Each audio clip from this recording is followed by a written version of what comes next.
Yo, good afternoon, everybody. How you doing? This is your Coach Renz, and today, for the third time, I'm going to try to tackle this issue of Charlottesville and racism. I've gotten a lot of calls, a lot of instant messages, a lot of emails from people who are asking, how can we handle this situation? As a black man, what do you think about it, and what can we do about it? As a spiritual being, what can we do about it? Do we pray? Do we meditate? What do we do so that we can end racism? Well, first, never going to end racism. Sorry. Racism won't end as long as this planet exists. As long as this planet exists, we're going to have racism. Man will always find a way to bring about some level of superiority mindset over another man. But there are a lot that we can do to curtail racism.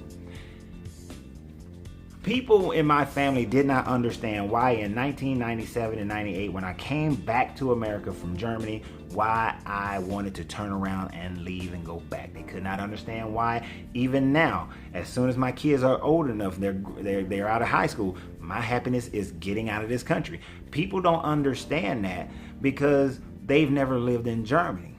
You see, in Germany, for 3.5 years, I forgot what it was like to be black.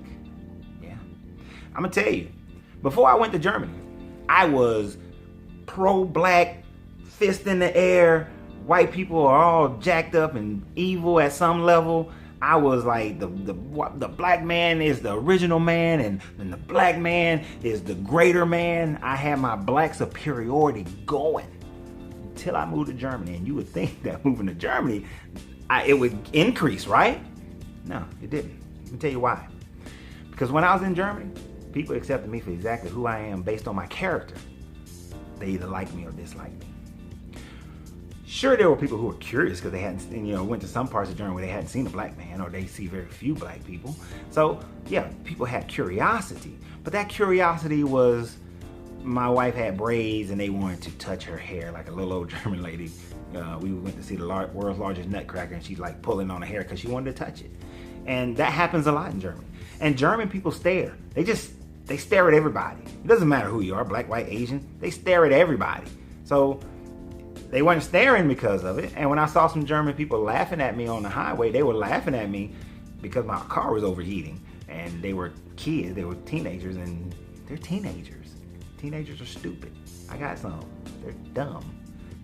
They do stupid stuff, and I used to be one, and I did some dumb stuff. And then I started thinking about it.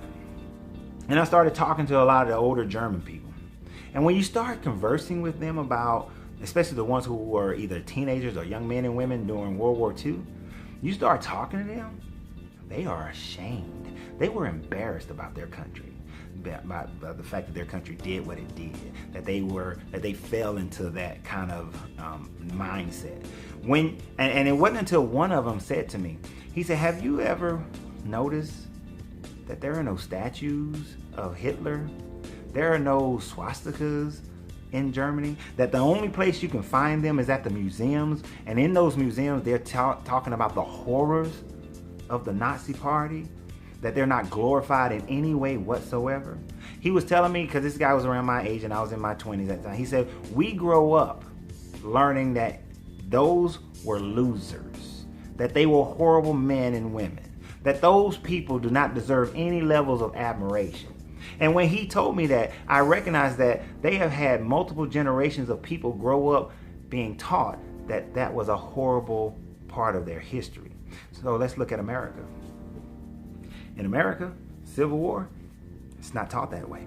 It's glorified. Especially south of the Mason-Dixon, the Civil War is a glorious battle of states' rights and men standing up for what the Constitution says, that when tyranny is at hand, that you must take up arms. That is what they are taught. That General Lee was a great man. He left the Union and came to fight for his home of Virginia. That's what they're taught.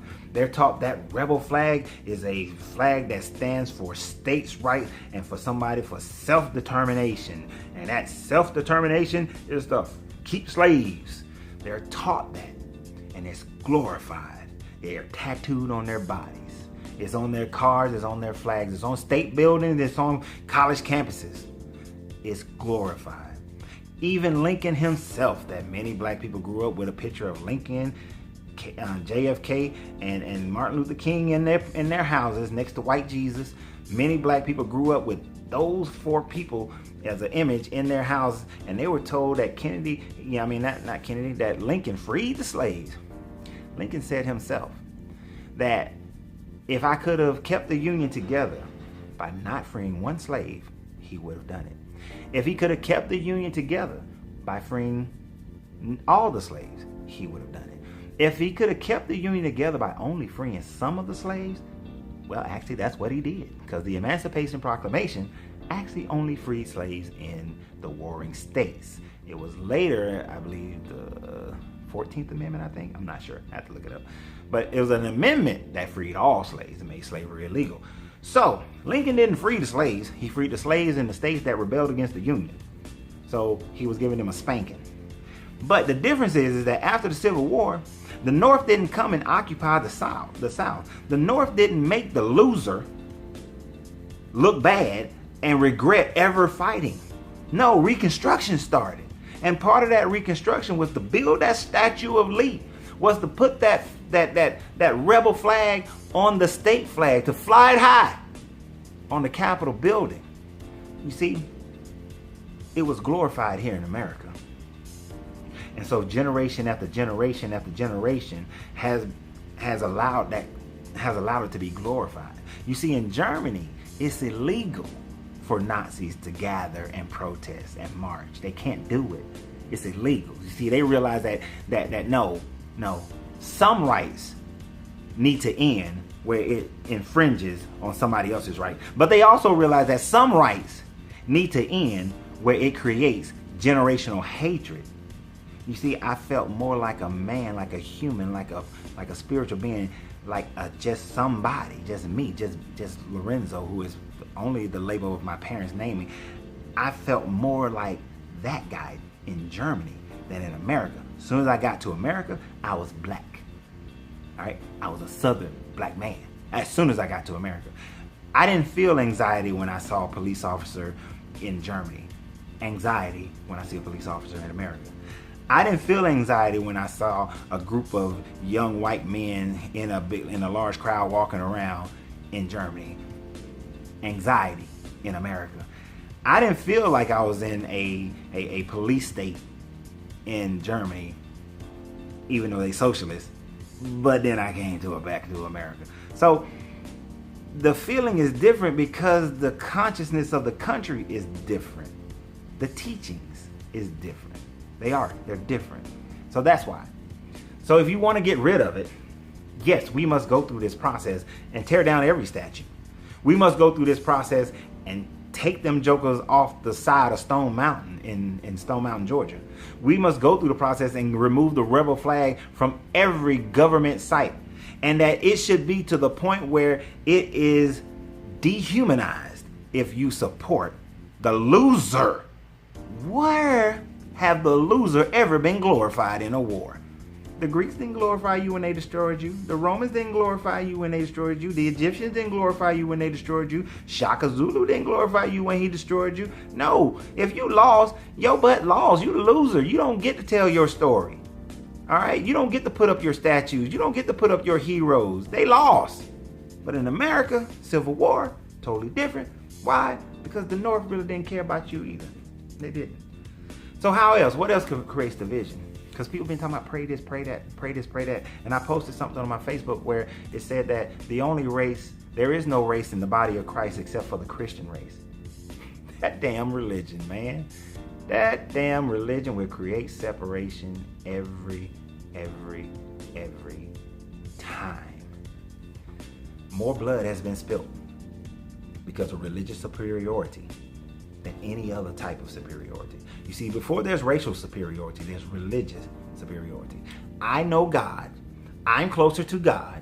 I know the only right pathway to God is the biggest superiority complex that has killed more people than anybody else. And before you say something, if you're Christian, Muslim, Buddhist, whatever, look around at your congregation. Who's there? 99% of your congregation is going to be the same color that you are. It is very rare, in all honesty, that you have a mixed congregation. Very rare. And I even know one mixed congregation where the pastor still teaches that black and white people shouldn't marry, that it's against God. It's against God. And I'm going to do a relationship video a little bit later talking about sex and religion because of another post that I saw that was asinine. But the thing about it, guys, is that your religion is the biggest separator. It's the biggest separator. Every Sunday is the biggest day of segregation in America. And you expect that your religion is the solution? How can your religion be the solution when there are so many variations of your religion? And this is not Christian. This is Christian, Muslim, Jewish, Buddhist, all of them. There are so many variations of your religion. So how can you expect there to be some level of coming together if you can't even come together? There shouldn't be denominations within Christianity. It should just be Christians. There shouldn't be different variations of Muslims. There should just be Muslims. There shouldn't be variations in Hindu. There should just be Hindu. There should just be one. Why isn't there one? When you can explain to me why there isn't just one, then you can pray for unity. Because you got to unify first. You know what? In the Bible, there's a thing that says that there's a verse. There's a piece of wisdom that says that you cannot bind a strong man's house until you first bind that strong man. The church, religion has been bound. Because you have separation. You are a house divided. Protestants, Catholics, Methodists, Lutherans, Baptists, Jehovah's Witnesses, Mormons. You're a house divided. Shiites and Muslims and I don't know all the kinds of Muslims, Nation of Islam, 5%ers, Hebrew Israelites. You're a house divided. Even in the conscious community, you're a house divided. All of you are a house divided. So get your house together. So then you can try to get the rest of it together. But until that happens, nah, we can't win this battle yet. But we got to get rid of all those symbols because we read symbols first. So let's get rid of the symbols. Had a slight interruption, but we all read symbols, right? Symbols are actually more important than words. I know many of you will read your books, and your books have words, and I'm not going to get into the whole thing about spells and spelling, but it is a spell. You're spell bounded. That's why and I can say they're bounded in books of spells. But realize that we read symbols. The first style of writing was symbols. We recognize the sun by a symbol. We recognize the moon by a symbol. We recognize patterns of stars by symbols. We recognize companies by symbols. We recognize houses by symbols. Everything first, our first understanding of things is through symbology. So we need to understand the impact of symbols. That's why we have to take down the statues. That's why we have to get rid of the flags. That's why we have to get rid of all the religious symbols. That's why your book, actually, I will give the Jewish, the Abrahamic religions some credit that in the first parts of their book, in the Old Testament, what is commonly called the Torah or the Tanakh, it says, do not make any graven images of anything on earth, below the sea, or in the heavens. No images, because symbols carry power. Statues carry power. This is why the Catholic religion and the Catholics, they got their statues that they pray to. This is why you got the Buddhists got their statues. The Hindus got their statues. The symbols carry power. So you got to get rid of these symbols. You got to get rid of these statues. You got to get rid of all these things that carry on this idea of hate, this idea of superiority. And I know some of you are going to say, well, if I get rid of my Bible, if I get rid of my Quran, get rid of my Torah, then what am I going to have? Look out your window. Look outside. The only symbol you need to look at is a tree. Look at how a tree grows. Look how the branches of the tree don't fight amongst themselves. And the fact that they don't fight amongst themselves, the entire tree thrives. Look at how the tree takes just the amount of water that it needs and just enough sunlight that it needs. That the right type of trees are planted in the right type of environments. That leadership is putting the right people in the right environment so that they can thrive. That a tree doesn't say, I only want to produce apples for this person or this animal or that animal, but a true tree just produces apples, period. It just produces the fruit that it can bear. That we all should just produce our fruit that we can bear. And that we're not concerned about who consumes it, because the majority of it can't be consumed by any one person nor one group. And most of the apples on a tree, if left to be in its own natural state, will nurture itself. Just look outside your window and understand the tree. If you understand a tree, then you can understand man. I could use so many other examples in nature, and I know I've used a tree before, but I just liked it. I just like a tree. I just like it. It makes so much sense to me. I could use the wind. I could use the earth. I can use a bush. I can use different animals. I could use a lion, how a lion doesn't overhunt its prey so that it doesn't, destroy the ecosystem. I can use a lion and how a lion doesn't overproduce so that it doesn't have too many mouths to feed to keep it from overhunting. I can use those things. I can use any of those things to understand how we should function as humans. We think that we are so above every animal on the planet that we forget that we are animals as well. But we don't have to be wild, unthinking, instinctive animals. We have the power of reasoning. And even though that power of reasoning is the reason that we have created religions and racism and nationalities and flags and all these things, the reasoning is the thing that we've emotionalized events and we made them part of us. Here's the thing. If you were born in the South in 1971, that's when I was born, Civil War ain't got nothing to do with you. General Lee ain't got nothing to do with you. None of those things have anything to do with you. In 1971, I was born and the white guy was born. We both have an equal opportunity to acquire as much as we possibly can. We have an equal opportunity to find as much love as we possibly can. We have an equal opportunity to go out here and figure out life as much as we can. Now, did that guy have a better leg up being born white in America? Sure. Does it mean that for me, if I had known, would it have been better for me to pull up sticks and go to another country where I don't have to deal with as much? Yes, I could have. But if I want equal chance, sometimes it doesn't mean I can do it in the same place. He was born with boots, so he can pull himself out by his bootstraps. I was born with no boots, so I had to first go acquire the boots so I can then pull myself up by the bootstraps. It's not fair, but we both had an equal chance because we both had equal time. And we both had equal amount of go out and get shit done. So that's why I say it's equal. But yeah, of course, our society is jacked up. And in order for people to be born equal with equal time and equal opportunity in the same place, we got to get rid of all these symbols.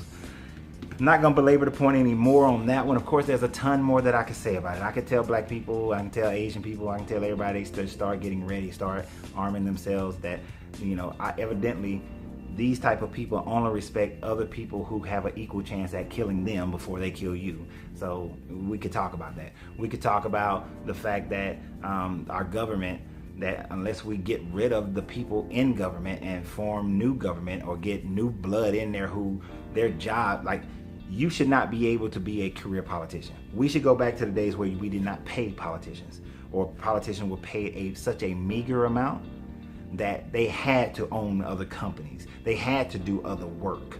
You see, back in the day, politicians came in, they did their political work, they went home to run their farms or run their business because that's how they survived, not surviving on the state.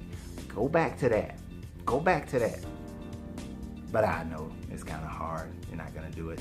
We're not going to have people like they did, I believe it was in South Korea, where it looks like just droves of people in the streets demanding for their president to step down. And I'm not saying that this president has to step down, because I'm not trying to be political. Do I like Trump? I liked him before he became president, but when he started running, he started talking. I ain't like him no more. I like his books. I like what is that. Yeah, that's it. I don't like this guy. Hillary, I don't like that lady. No. I ain't like none of the Clintons while I was in the Marine Corps, because they treated us like crap, like we were slaves. And I'm talking about all military personnel under the Clintons were treated that way. So I don't like them either. Bush, the last one, ain't like him either. So I don't know. I'm just gonna take care of my family. I'm gonna build this business as big as I possibly can, build my coaching firm and leadership training as big as I possibly can, create a legacy for my kids, and go live where I know that I'm treated like a man, when I'm treated like a human, like I'm treated like a person. All right, because I don't like the word human. When I'm treated like a person, that's where I'm going to. That's my plan, because I can't fix it. I can't fix it as one man. Together we can do a lot to change it, but people will choose to be ignorant if they want to, and there will always be a large portion of people who will choose to be ignorant. They will ignore the fact that you're not making as much money, not because of President Obama, or you're not making enough money because of Trump. You're not making enough money because black people are in your country or white people are in this country. You're not making enough money because of that. You're not making enough money because you ain't going out and doing what's necessary in order for you to make more money. It's all on you. But people don't like personal responsibility. But that's going into a whole nother section. Like I said, I'm going to do a video a little bit later. There'll be another video following this one. It's going to be about this video, this comment that somebody made about religion and sex. And of course, I love talking about religion as well. I mean, sex and religion and relationships. So yeah, I'm going to have fun with that one too. So y'all have a great day. Tune in for that one. Remember, subscribe to this channel and share this video, because I just want you to, and I'm asking, and y'all are awesome. And if you are, and hey, just as a reminder, I'm not gonna get into mindless debates with anybody that just goes around in circles. So make your statements, and that's it. Don't look for me to make the statements back. Have a good one. Bye.